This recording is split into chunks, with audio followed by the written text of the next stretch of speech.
Hello guys, June 20th నుంచి మనకి ఇంగ్లాండ్తో 5 test మ్యాచ్ల సిరీస్ జరగబోతోంది కదా.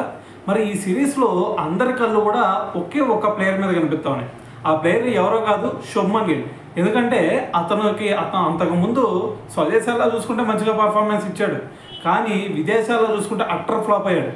ఇప్పటి వరకు మరి ఓవర్సీస్ కంట్రీస్లో కనుక ఒక్కసారి చూసుకుంటే మొత్తం కూడా 15 మ్యాచెస్ ఆడి దాంట్లో 28 ఇన్నింగ్స్లో బ్యాటింగ్ ఆడి కేవలం 27 యావరేజ్తో అతను కొట్టింది కేవలం 716 రన్స్ మాత్రమే.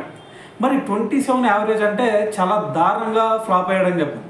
సో మరి ఇటువంటి సినారియోలో మరి అంత దారుణంగా స్ట్రగుల్ అయిన బ్యాట్స్మెన్కి ఇప్పుడు వచ్చేసరికి కెప్టెన్సీ బాధ్యతలు ఇచ్చారు. మరి ఇప్పుడైనా సరే కెప్టెన్సీ బాధ్యతలు ఇచ్చిన తర్వాత అయినా సరే మరి విదేశాల్లో అతను బ్యాటింగ్ మెరుగుపడిద్దా, లేదంటే అప్పుడులానే పర్ఫామ్ చేస్తాడా, లేదంటే కెప్టెన్సీ బాధ్యతల వల్ల ఇంకా దారుణంగా పర్ఫార్మెన్స్ ఇస్తాడా అనేదే అందరూ కూడా ఇక్కడ ఒక డౌట్ అనమాట. అయితే మరి అంతకుముందు ఇప్పుడు వచ్చేసరికి మనకి ఇంగ్లాండ్లో జరుగుతుంది కాబట్టి, అంతకుముందు ఇంగ్లాండ్లో ఏమైనా మ్యాచ్లు ఆడాడా అంటే అంతకుముందు కేవలం 2 మ్యాచ్లు ఆడాడు. ఆ 2 మ్యాచ్లో కూడా అతను స్కోర్ చూసుకుంటే కేవలం 57 రన్స్ మాత్రమే. సో దాంట్లో కూడా ఒక మ్యాచ్లో 28 రన్స్ చేశాడు.